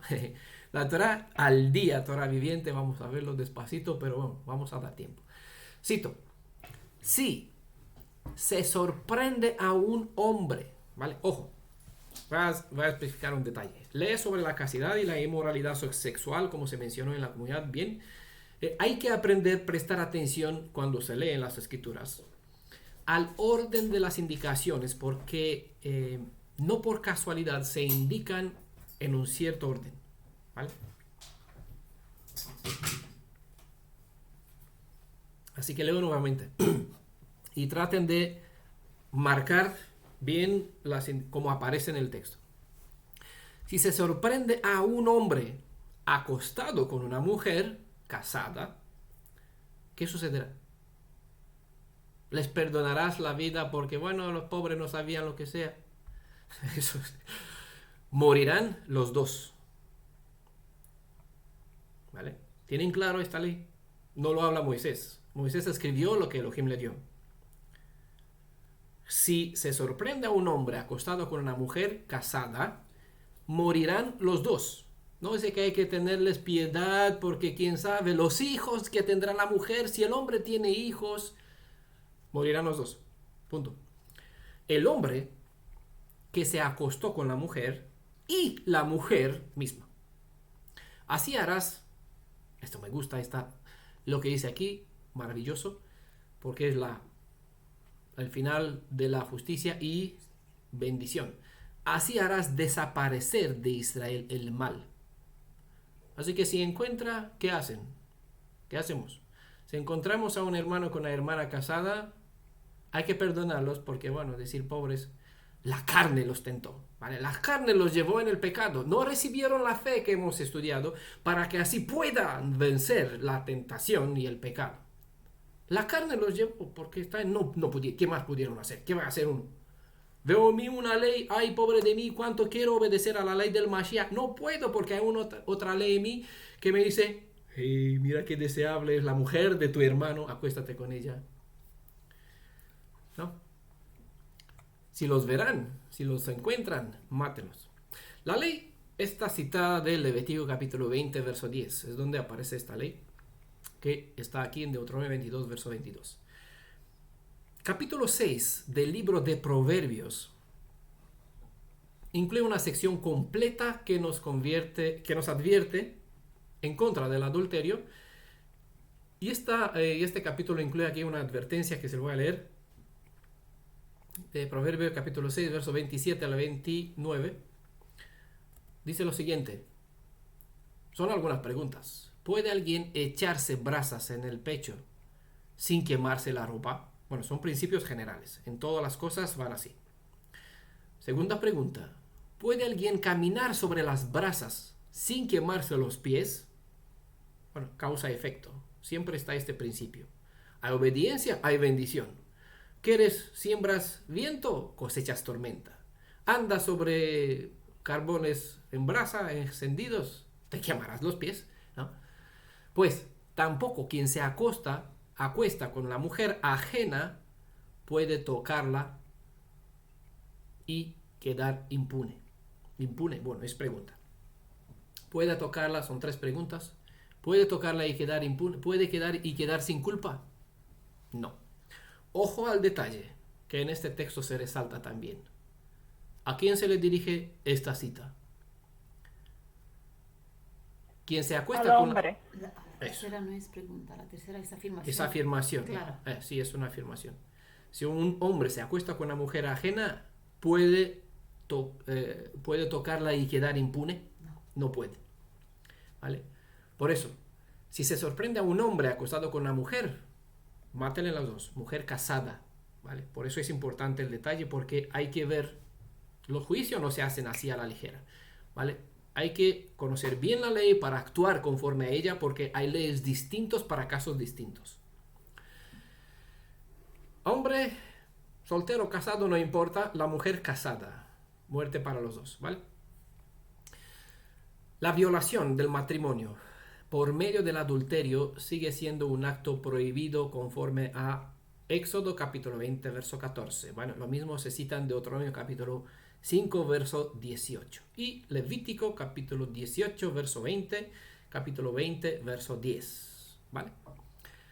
Los escritos de los apóstoles contienen muchas más referencias en cuanto a este dicho, que la violación del matrimonio por medio del adulterio está prohibido. En los escritos apostólicos hay muchísimas citas, no les cité porque en este caso nos importa más conocer el Tanaj. Si entendemos bien la Torá, las leyes de la Torá, podemos juzgar bien o tener buena comprensión sobre lo que se quiso decir en los escritos apostólicos. Por eso no les presenté ninguna cita, porque podría presentar más de 20 de los escritos apostólicos en contra de esta actitud. Así que voy a presentar una más adelante. Le voy a citar una sola. Para que la acusación del adulterio fuera válida, los principios de la justicia exigen que los dos adúlteros fueran sorprendidos en el acto del adulterio. ¿Vale? Tengan bien claro los principios, porque aquí aprendemos a ser jueces. ¿Vale? Creo que aquí la hermana Sofía está por excelencia, estudió las leyes porque ella, no sé, ¿qué cargo ocupas tú, Ana, que estudió de Abogada. jurídico? Abogada, ¿no? Abogada jurídica. Para que uno haga un justo juicio necesita conocer las leyes, ¿verdad? Bueno, en jurídico. Es lo que nosotros aquí aprendemos. ¿Por qué? Porque espero que nunca, pero si se dará un caso, de tener un caso así, saber cómo hacer, cómo actuar con él, cómo es debido, ¿vale? Entonces, según las indicaciones del Elohim viviente, tanto el hombre como la mujer sorprendida en el acto del adulterio eran castigados con la expulsión de la comunidad. Con la muerte. Con la muerte. Aquí no había, sácalo del pueblo, llévalo no sé dónde, que se vaya con los moabitas, porque total, esos son gentiles malos, ¿no? Este texto no declara cómo se ejecutaban los adulterios, pero la suma de las evidencias nos lo indica que era mediante el apedreamiento, si se dice así. Como vamos a ver en la famosa historia que se presenta en Juan capítulo 8, verso 1 al 11, ¿vale? Vamos a ver un poquito de esta historia. Espero que ustedes la conozcan. No vamos a leerla porque no nos da tiempo. Pero aquí Juan 8, del 1 al 11, los 11 versos, trata un cierto caso que se le presentó a Yeshua para probarlo, ¿vale? Los rabinos presentaron a una mujer sorprendida en adulterio. Creo que ya conoces la referencia y la historia, ¿verdad? Ellos alegaron que según la Torá, la mujer debe ser apedreada, dijeron. Pero querían saber la opinión de Yeshua. No que le interesaba la muerte, querían probar a Yeshua, pillarlo. Así que lo preguntó, ¿qué hacer con ella según él? ¿Vale? Si diría, déjalo libre, decía, claro, se pone en contra de la ley de Moisés. Si diría, mátalo, tendrá problema con los romanos. Entonces, como sea aquí, lo pillamos entre la espada y la pared. ¿Vale?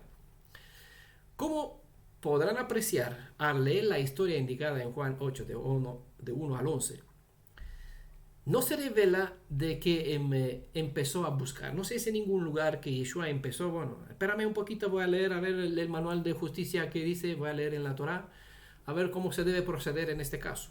¿Vale? ¿Aparece eso? No. ¿Qué aparece? ¿Dónde era su tzit? Esto era dentro de sí, la Torá. Por eso empezó a soltar algunas cosas. ¿Vale? No sé si recuerdan qué es lo que hizo Yeshua y lo que dijo. Bueno, creo que muchos... Y vio en el piso, ¿no? Sí. Y dijo que el que estuviera libre de pecado que lanzara la primera piedra. Bueno, lo claro es que él no abrió la Biblia, no sacó la Torá, sino que actuó en consecuencia de lo que ya sabía.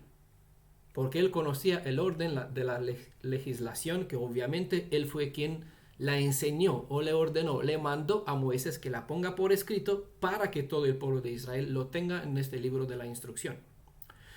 En cambio... De hecho, ay hermano, disculpe, Sí. de hecho, los que habían llevado a la mujer ahí a ese juicio estaban transgrediendo porque debían llevar al hombre también y el hombre no aparecía en todo eso. De hecho, como primero tenían que juzgar a él, no a ella. Ahora que le dije, mira bien en la ley y aprenda el orden, las pautas, ahora sí que se fija en los detalles. Se dan cuenta del error que cometieron los rabinos. Yeshua simplemente, que en lugar de citar del libro de Moisés, en lugar de citar de la Biblia, simplemente escribió en el barro. ¿Qué creen que escribió? Porque aquí hay un montón de interpretaciones. ¿Qué creen que escribió Yeshua en el barro? Deuteronomio 22:22. Precisamente indicó la ley. Bueno, es lo que yo creo. Porque al mirar, ¿qué hace? Si ves a uno, le preguntas algo y él no se dice nada, te pone a escribir, miras que escribe. ¿Pero qué haces? Y ellos vieron lo que estaban escribiendo. ¿Vale?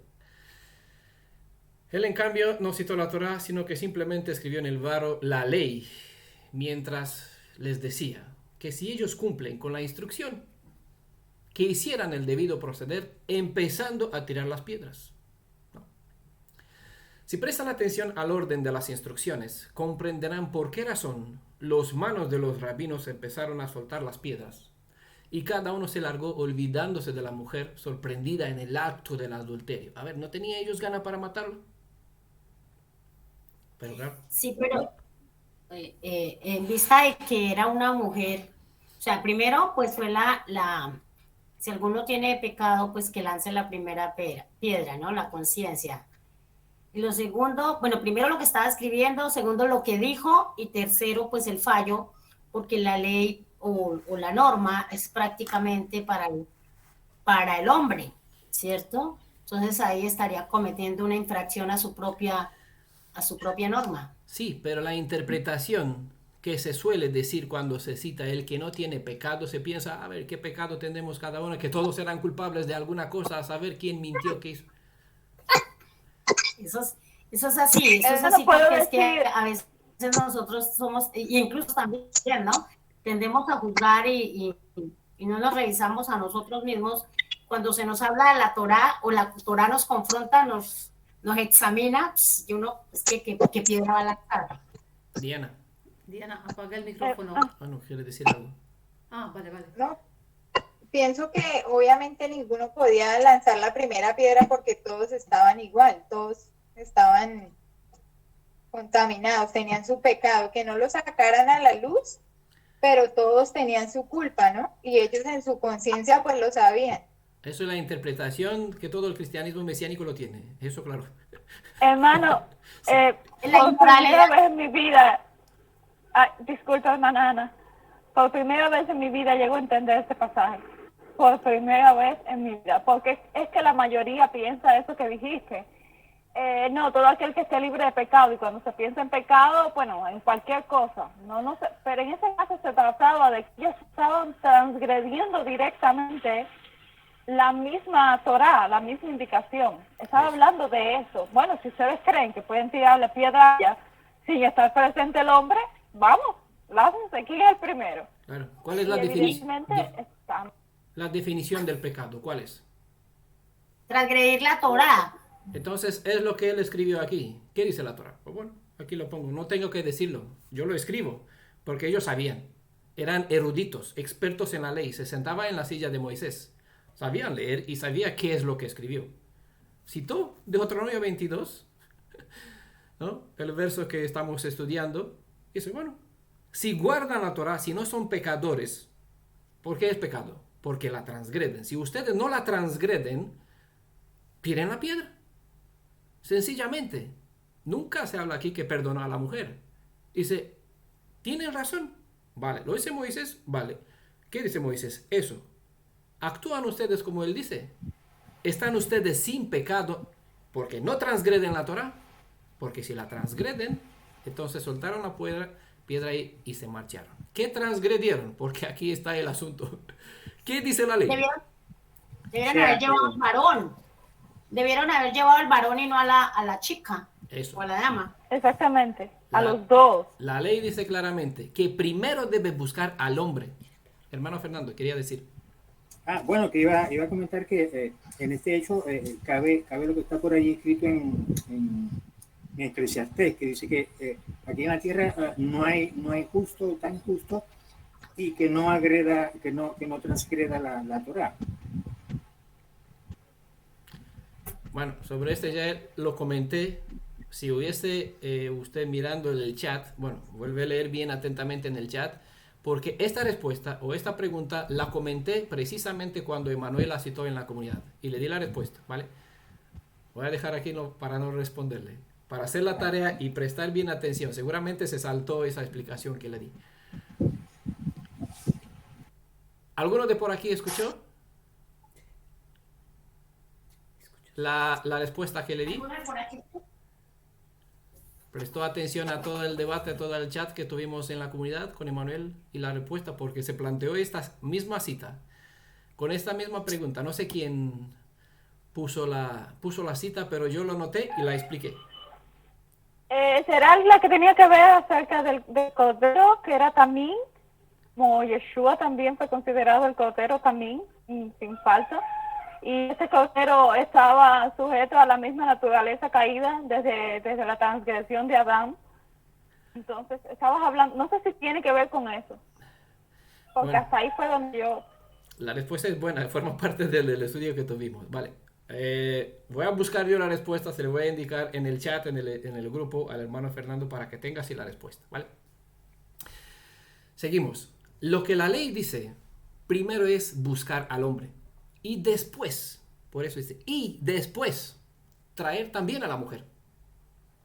Es decir, no hay que decir no traer a la mujer. No era el problema mujer. El problema que ellos no hicieron es no traer al hombre. ¿Vale? Machistas. La ley declara que ella será culpable, pero no se le puede imputar una culpa sin antes tener delante al hombre, porque es él con quien comienza la declaración de la justicia. ¿Vale? El hombre, y que encuentra una mujer casada y se acuesta con ella, los dos. Al hombre, porque tomó la mujer de su hermano prójimo, ¿vale? Primero, y a la mujer por fornico, por adultera. Interesante, un detallito, disculpa, rapidito. Interesante en cuanto a lo que pasó en Bereshit de Adán y Eva, que el creador Adonai le preguntó a Adán, ¿qué haces tú? No le preguntó a la mujer. Eso sí, comenzó por él, por la cabeza. Exacto, la ley no es machista en ese sentido para decir que excluye a la mujer, sino que obliga, tiene una obligación de más para el hombre y después para la mujer. ¿Vale? Un poquito las órdenes son diferentes. Le reclama más al hombre que a la mujer, por eso es el primero a quien se le culpa. De hecho, Shaul bien lo dije, no la mujer, dijo. Al hombre se le considera transgresor porque él sabía lo que estaba haciendo. La mujer fue engañada. No que tiene menos culpa, como en este caso, trae al hombre primero y después a la mujer, mátenlo los dos. ¿Vale? Ese es el orden de hacer las cosas. Lo que Yeshua afirmó no era para defender a la mujer, sino para defender la Torá, que en este caso los acusadores citaban mal la ley. Y por eso dijo, el que está haciendo lo correcto en cuanto enseña la Torá, que tira la primera piedra. Saben que se marcharon todos, porque ninguno estaba siguiendo las indicaciones de la Torá, sino que usaron a la ley, usaron de esta ley solo la parte que les convenía para lograr sus fines criminales y de engaño en este caso. Y eso es un principio que le usan todos los aparentemente buenos servidores de Elohim, cuando en realidad son disfrazados, ¿vale? Eso hablando del estudio que tuvimos, ¿vale? Es una de las características. Cita, pero lo que quieren y como les conviene, no en su contexto. Si recuerdan el debate que tuvimos en el grupo esa semana, varias citas de Emanuel que decía que citó, les presentó, eso no es así, y aquel no lo dice de esta forma. Y el sentido de esta es este. ¿Vale? Ustedes fueron testigos, pero ni él respondió a esta cita, ni ustedes dijeron, mira, para que contraste. Pero aprenden para el futuro de los detalles, porque no por nada se da estas leyes y se presentan estos estudios, para que así aprendamos a hacer lo correcto. Ve y no hagas más, dejen de hacer lo que hiciste. Es la indicación siempre que Yeshua sanaba a una persona o la curaba, le decía esto, ve y no peques más. Es decir, preste bien atención a las indicaciones para que hagas o vivas conforme a tal. La respuesta que Yeshua le dio a la mujer no fue para que ésta no era culpable, ni la perdonó por lo que hizo, sino que la dejó libre porque no se había presentado al hombre con quien se supone que ella acostó. Nunca dijo, eres inocente. Dijo, no te culpo. ¿Por qué? Porque no está hombre. Sí, hermano Carlos. Lo que veo en este juicio que están haciendo los rabinos ante Yeshua es que un juicio que no es justo, como ya bien lo dijiste, entonces este juicio no permite, por el procedimiento injusto, no permite Yeshua condenar a la mujer, ¿sí? Sino la deja libre. Claro, por eso Otra, escribió. porque no habían testigos, siempre un juicio. La Torah dice que cuando hay un juicio, siempre hay, por lo menos debe presentarse 2 testigos. Entonces,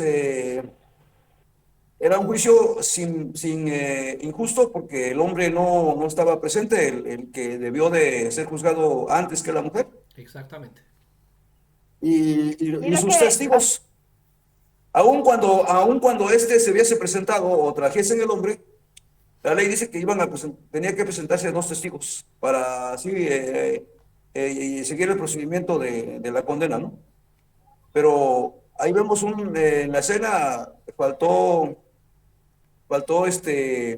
cosas, faltó el hombre, faltaron los testigos y tal juicio pues no era justo. Creo que Jesús conocía a profundidad a la mujer en su espíritu, en el espíritu de la mujer, que sí era culpable, pero no la condenó, sino la dejó libre para que ella elija en un buen proceder, ¿no? Así Ya es. no se le permitió, en este caso estaban con el propósito era atentar a la Torah viviente, tanto a ver qué hacía Yeshua con aplicar esta ley, y él actuó correctamente, escribió, ellos vieron lo que escribió y pues como tú bien lo has dicho, ellos fueron acusados en sus mentes y soltaron las piedras y se fueron, ¿no? Se cuenta Lo que que hubiera pasado, Yeshua hubiera dicho, no, pues la ley dice así, ¿verdad? se cuenta, Entonces hubieran acusado a Yeshua por no actuar bien en el juicio, ¿no? Entonces sí, Bueno. Yeshua hizo un juicio justo, él sí hizo un juicio justo, más no ellos, ¿verdad? Eso era lo que quería decir. Gracias. Un detallito que quiero añadir rapidito también es que este tema, y es el hecho de que Yeshua se sujeta a su propia palabra. Es decir, estaba él, el creador Adonai, en la naturaleza humana delante de aquella mujer que era culpable, y él mismo, es decir, él mismo dijo, ellos no te condenan, yo tampoco te condeno. Porque, Bueno, yo- No se escucha bien porque tienes micrófono, Diana, activado. No se entiende lo que dice Irina por el ahora- micrófono. ¿Ahora se escucha? sí, Disculpe, no. Decía que ahí está también como Yeshua se sujeta a su propia palabra, porque él le dijo a la mujer, ellos no te condenan, yo tampoco te condeno. Es decir, ellos no te condenaron, yo tampoco lo hago. Se sujetó a su propia palabra porque no es un justo juicio, como se ha repetido. Diana, ¿querías decir algo? No, yo quería decir aquí que aquí dice que que una mujer que había sido sorprendida, y si habían sido sorprendidos era porque si habían testigos, ¿no? Ujú. Solamente no llevaron a los 2 testigos. En Eso era realidad, lo que quería. sí, en realidad era un pretexto, porque de lo que yo sé, esto fue un montaje arreglado y el amante, de hecho, era un fariseo, ¿vale? Quien armó eso, por eso no se presentó. Así que se puede tomar en sentido literal que si está sin pecado, es decir, quizás el supuesto hombre estaba entre ellos, ¿no? Pero bueno, es lo que se supone. El caso es que, claro, lo acusaron, le presentaron esta Sí, ¿Escuchan? sí, Bueno, lo que dicen, algo que nosotros hacemos en la oficina es que muchas veces las personas se van a presentar, ¿cierto? Cuando quisieron probar a nuestro amado Yeshua, empezando, ¿cómo hacen para saber que estaban adulterando? ¿Cierto? Eso se sabe de puertas para adentro, o sea, haciendo un justo juicio. Nadie le consta porque no hubo el testigo. A ninguno le constó, ¿sí? Simplemente la llevaron, pero ellos no son testigos. ¿Dónde está la persona testiga? O sea, la autora del hecho. No estaba. ¿Cómo la iban a condenar? ¿Cómo la iban a censurar? Y además que la norma, así decimos nosotros, la norma o el código afirma que el hombre, cuando son sorprendidos los dos, ahí solo llevaron una. ¿Cómo hacemos para juzgarla si no hay pruebas? ¿Cierto? Simplemente porque los hombres la llevaron. Eso es como cuando coloca, ay, él me robó, pero muestre las pruebas. ¿Cómo lo robó? Tiene que haber indicios, tiene que haber evidencias. Ahí no había ninguna evidencia. Por eso les digo, y por eso como ellos estaban transgrediendo el código, estaban transgrediendo la norma, tienen que ser los dos. Y el primero es el hombre, no la mujer. Entonces, lo que dijo Carlos es muy cierto y valga la aclaración.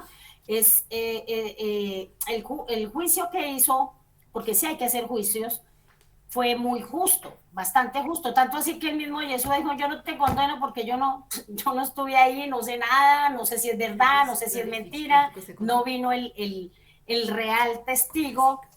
¿Por qué? Porque el real testigo sabía lo que le iba a pasar si se presentaba ante el tribunal, ¿cierto? Entonces, pues sí, fue, y sabe que vale la pena, muy interesante este tema, muy interesante porque pues no había, pues uno lee y pasa por encima, pero muy interesante el ver cómo, y uno como mujer dice a veces, uy, pero es que la Torá es machista. Resulta que no es machista, por el contrario, nos favorece a nosotras las mujeres. Vaya. En muchas leyes. Bueno, yo creo que si de todos los que estaban allí, si había alguien que sabía la historia, era Yeshua, porque Yeshua conoce lo que hay en el corazón de los hombres, y así lo da testimonio también en tres partes en el PRI. El asunto es que él no juzga sin evidencias externas, sin hechos. Él no se va como, bueno, yo soy omnisciente, yo sé lo que tú eres, y te voy a juzgar porque yo veo en tu interior. No, yo te voy a juzgar por tus hechos, por la realidad, por cosas que se pueden probar y que los demás pueden decir, sí, ese juicio es justo. Y en base a las leyes. Él no, exactamente. Sí, sí, ahí se habla de la parte en Isaías 11, cuando dice que él no juzgará por lo que oiga, o sino con justo juicio juzgará a las personas, aún sabiendo las cosas, porque él iba a ser probado. Nosotros vamos a ser probados para ver cómo utilizamos las leyes de la Torah, o sea, del mandamiento. Por eso es que ellos llegaron de Yeshua para probarle a ver si él violaba la ley. Por eso es que tenemos que conocerla bien para saber, porque si no presentaron al hombre primero, si no la mujer, ya se sabía, y cuando ellos vieron que él les presentó la Torá, o sea, le presentó el mandamiento y les puso, y ellos leyeron como estamos expresando aquí, se dieron cuenta que ellos eran los primeros que estaban pecando contra el mandamiento. Por eso tenemos que conocer bien esto, o sea, todas estas leyes que nos presentan, el orden verdadero específico para podernos, en un momento que nos quieran probar, así como querían probar a Yeshua para ver si él pecaba contra la Torá, o sea, o transgredía la Torá. Eso fue donde él se llegó a, como dice uno aquí, a fincar. Pues bueno, háganlo pues, porque ellos tenían el conocimiento, él también, y se los puso y se lo hizo ver. Bueno, aquí está, pues, háganlo. Estaba pensando que si ellos habrían sido gente justa y solamente querían cumplir la Torah sin querer acorralar al Redentor, sin motivos malos, sin maldad en su corazón, sin engaño, entonces habrían presenciado una condena. Entonces el Redentor habría aclarado las cosas y la mujer habría muerto. Habrían matado a la mujer, habrían apedreado a la mujer, y el Redentor, el dueño de la Torá, habría estado ahí solo para ayudar a que se hagan las cosas correctamente. Exacto. Ojo que a la mujer pillada en su adulterio se le sentenciaba solo una vez sentenciado al hombre con quien ella estuvo. En el caso que los rabinos habían llevado también al hombre, en este caso, Yeshua no hubiese podido mediar a favor de la libertad de la mujer, sino que debería confirmar el veredicto que la Torá indicaba para estos casos. En la Torá no existe la excusa que a menudo el hombre las pone. Ella me provocó, ella me buscó, yo no. Se me tiró encima. Independiente de si esto es verdad, el hombre es el primer culpable. Y si no está el hombre, es decir, si la mujer de verdad, porque hay bastantes casos donde se le tira encima, lo provoca, no se le puede culpar a la mujer, aunque ella es la parte que toma iniciativa. Y menos ejecutarla, antes que tratarlo a él. Es por eso que Yeshua dijo que el que no es culpable que tire la primera piedra, es decir, el que de verdad observa cumplir la Torah, que actúe como es debido, pero primero y antes de matar a la mujer, que traiga al varón con quien se supone que cometió un acto indebido. ¿Vale? Una vez juzgado y sentenciando al hombre, dice la Torah, y la mujer encima, la mujer misma, y la mujer misma, es decir, sentencia al hombre, lo juzgas y le da la sentencia, y la mujer misma, es decir, no puedes librarla porque ella es mujer. Con aparente librar a la mujer, Yeshua no enseñó la gracia, como se enseña, tuvo misericordia, tuvo gracia de la pobre, sino que cumplió con la Torah, ya que ésta declara que la mujer debe ser sentenciada con la muerte después del hombre. ¿Vale? Que eso se entienda bien esta historia de los escritos apostólicos, porque aquí tenemos la ley. Si no conocemos la Torah, vamos a interpretar qué gracia tuvo para con la mujer y ésta se libró. Si conocemos las leyes, entendemos por qué Yeshua fue justo. No reveló misericordia y gracia, actuó con fidelidad en base a los principios de la ley y libró a la mujer, aunque ella puede que es culpable, a saber, si ella en su naturaleza era adúltera, pues si se libró esta vez, hubiese repetido la historia y hubiese sido encontrada, pillada y castigada como es debido. ¿Vale? La mujer en Israel. La mujer es Israel. Así para darle, vamos un poquito a nivel espiritual y con esto vamos acabando este estudio. La mujer en la metáfora, en la simbología bíblica, es Israel. Y esta mujer, Israel, fue desposada por el Elohim de Israel. ¿Vale? Lo que trata nuestro estudio. Si un hombre encuentra una mujer casada, ¿vale? Tengan en cuenta los detalles porque hay más leyes en este contexto que trata otros aspectos. ¿Vale? Hay una mujer prometida virgen y hay una mujer que no está prometida pero está virgen. ¿Vale? Hay leyes y leyes. Cada una pues trae su enseñanza. Aquí se habla de una mujer casada. ¿Vale? En este caso, el que desposó a Israel es el Elohim de Israel. La pidió en matrimonio. Aunque no se efectuó todavía las bodas en el Tanaj. Aparecen en los escritos apostólicos que sí se va a hacer. Por eso tenemos las bodas del Cordero. ¿Vale? Una mujer comprometida o desposada se considera como esposa del varón quien la ha prometido, la ha pedido en matrimonio. Esta mujer es intocable. Ya no está disponible para otros pretendentes. Es así como debería ser Israel. Cuando fue separado, apartado de las naciones para ser Kadosh, ¿vale? Fue intocable por todos los demás. Está reservado para mí. Cuando Adonai separó la tierra, la dividió conforme a los números de los hijos de Israel, se traduce de los ángeles caídos, sería el texto correcto. Reservó la porción que ocupa Israel, esta posesión, este espacio de tierra, como su posesión. ¿Vale? Ese es el dote, vamos a hablar sobre esto, que se entregó para Israel. Es la seguridad que le dio como beneficio a Israel. El hombre ajeno que está en esta historia, en esta ley, es una deidad gentil con quien la mujer cometió adulterio. Y a ella se le culpa y se le condena por ser comprometida con un Elohim, mientras que hay un otro Elohim que arremata contra algo que es pertenencia del Elohim viviente. ¿Vale? Israel está unida al Elohim viviente, pero aún estando en esta condición de compromiso, va íntima con una deidad ajena, con Baal, por ejemplo, en el Tanaj muchas veces. Esta ley tiene su parte de enseñanza terrenal y es una enseñanza profética porque a su vez porque revela el juicio que habrá sobre todas las deidades ajenas con quien han adulterado.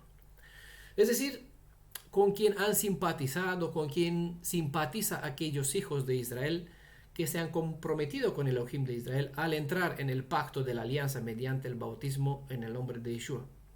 Por ejemplo, aún hay hermanos que perteneciendo a Yeshua como esposo, teniéndolo a él como esposo, adulteran aún con la deidad cristiana Jesús, quien es la segunda persona de la dicha deidad o de la triunidad cristiana.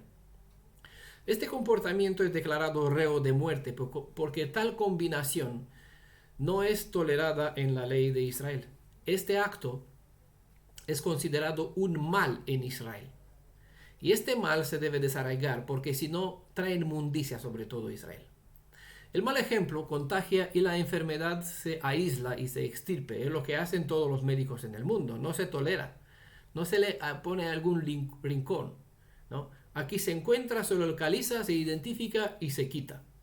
Sácalo de medio de ti porque si no, pues todo el pueblo será culpable de la transgresión.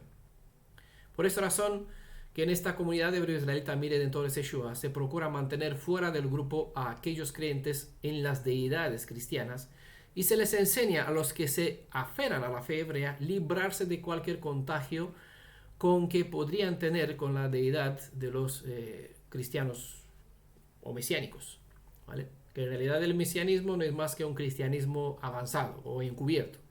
Simplemente de la Trinidad quitaron uno, se quedaron con dos y a estos dos le pusieron el nombre Abba y el Ben, ¿vale? Y aquí crearon nombres para el que es el Padre y para el que es el Hijo, que supuestamente tiene que venir con el nombre de su Padre. Eso es otros que mal leen las Escrituras para su manera, porque si usted lee en la Biblia, no dice que Yeshua vendrá con el Mashiach vendrá con el nombre de su Padre, sino que vendrá en el nombre de su Padre, cosa que no es lo mismo, venir con o en. ¿Vale? Yo no traigo el nombre de mi papá, ¿no? Yo vengo en el nombre de mi papá. Si yo envío a Emanuel Udroica para comprar una barra de pan, se va a ir a la tienda de la panadería y le dice, mi padre Udroica me envió para que me des una barra de pan, ¿vale? Él no carga una pancarta, viene en mi nombre, me representa como si yo fuera allí, pero no es que carga mi nombre, un cartel, una pancarta. Sí. Así que hoy saben a causa de qué principio, aquí tienen las escrituras, en base a este principio se tiene esta norma, que tenemos de mantener al fuera, si es posible, a estos influencia de estos tres sismos, ¿vale? Nosotros no estamos en condición de poner por obra esta ley, es decir, de aplicarla de forma literal, ¿vale? Así que no podemos dar la muerte a nadie. Además, no nos corresponde hacer esta justicia, porque esta va a ser ejecutada por el mismo que es el Padre, el mismo que es el Esposo, el mismo que es el juez de Israel. En Romanos capítulo 12, verso 19, Shaul citaba la Torah nuevamente para indicarnos que no nos corresponde actuar una sentencia, porque en Deuteronomio 32, verso 35, se indica que es Adonai mismo, de hecho él mismo está diciendo que él será el que dará la retribución y aplicará la sentencia, ¿vale? Romanos 12, 19 cita Shaul a Elohim en Deuteronomio 32, verso 35. En 1 Corintios, capítulo 6, verso 18, se hace evidente que una persona unida al Elohim de Israel ya no pertenece a sí misma y no está en condición para tener intimidad con otra deidad que no es Yeshua. Esa es la condición de una mujer comprometida, casada, unida. Vamos a volver en la siguiente sección, en la siguiente parte, para hablar un poquito de Miriam y su conexión con Yosef al estar embarazada, ¿vale? Porque eso también se podría conectar aquí, pero tiene más, porque en este caso ella era prometida, pero era virgen. Hay otra ley, es la siguiente ley que toca, ¿vale? Así que el adulterio conlleva graves y terribles consecuencias, como es la pérdida de honor y fuerza. Les mencioné al principio el libro de Proverbio. En Proverbio capítulo 5, verso 9 al 11, aquí se presenta que el adulterio hace a uno perder honor y fuerza. Pierde reputación, queda con la reputación arruinada, lo dice Proverbios capítulo 5, verso 14. Llega la esclavitud y la muerte, Proverbio dice capítulo 5, verso 22 al 23. Autodestrucción, dice en Proverbios capítulo 6, verso 32. Y la vergüenza y tiene que afrontar la venganza de un esposo celoso. Proverbios capítulo 6, verso 34. ¿Vale? Esos no son beneficios de tomar la mujer de tu prójimo, adulterar, ni para el hombre ni para la mujer. ¿Vale? El adulterio se identifica como pecado en la Torá, y todo pecado conduce a la muerte espiritual. ¿Vale? La paga del pecado es la muerte, Romanos capítulo 6, verso 23. Pecado es transgresión de la Torá, en Romanos 6, 23. Así que si tienen claro este principio, no se sorprenderán por qué causa verán a otros miembros apartarse de la comunidad y caer tarde o temprano, aunque hoy aparentemente aparecen ser felices en las burbujas que se han confeccionado, pensando que nadie los ve, cómo viven y que nadie sabe qué cosas creen, en qué cosas creen. ¿Vale? Hoy no los vemos bien, pero da el tiempo. Y vamos a ver esta clase de adulterio espiritual en la vida de muchos. Y vamos a ver al Elohim de Israel, con quien ellos tomaron un voto, más aquí, como somos testigos del bautismo de muchos, ¿vale? Cuando él tomará venganza, de lo que vimos aquí, la venganza de un esposo celoso, ¿vale? Porque siguieron prácticas, tradiciones, enseñanzas o deidades ajenas, pensando que está bien con él, ¿vale? Hoy todos están bien felices, pero vamos a ver con el tiempo cómo él va a actuar y va a revelar todo lo que describe Proverbios 5, porque sabemos bien, nada oculto quedará oculto, él traerá a luz todo. ¿Por qué? Para que la justicia que él hará sea revelada y sea justificada, vindicada como correcta, como justa, ¿vale? Bueno, hermanos, con esto aquí ponemos fin al estudio. Ya estamos a 2 horitas, 1 hora y media. Y vamos a continuar en la próxima ocasión con las leyes que nos quedan, ¿vale? Se hizo más largo de lo que esperaba este estudio, pero bueno, lo vamos a terminar para así dedicarnos cuanto antes, para empezar a dedicarnos a los temas de las festividades que están próximas.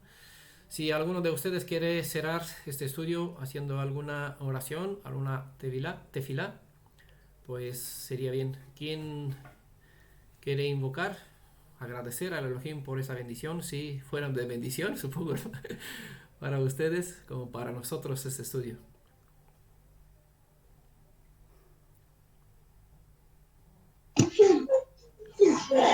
Bueno, Padre, te damos gracias por el estudio que realizamos hoy, que estas palabras sean gratas en nuestra boca, en la boca de todo el pueblo de Israel, que vamos a aprender, asimilar todo este contexto de toda la enseñanza que tú nos has dado en tus leyes, cómo conducirnos. Que sea el Ruach de Adonai, que Yeshua nos guíe en esta verdad. Vamos a guardar, seguir adelante, cada uno de nosotros con un corazón puro, limpio, una mente purificada, que sea de provecho para nuestros hogares, nuestras familias, seguir llenándonos, enriqueciendo nuestro conocimiento con tu palabra, que es bendita, que es poderosa, que transforma al hombre. Damos gracias por este día, que seas tú dándonos el shalom y sigamos gozándonos en este día que tú nos los diste, santo, bueno para nosotros. En el nombre de nuestro Adón Yeshua HaMashiach, amén, amén. Amén. agradezco por la participación. Los que quieren retirarse se pueden retirar. Vamos a continuar un poquito más con la pregunta y respuestas con los que se quedan, ¿vale? Para los que se van, pues que tengan shalom. Para los que les escuchen en el grupo, pues Shabbat Tov. Shalom, shalom, hasta la próxima. Shalom. Nos vemos. Shalom.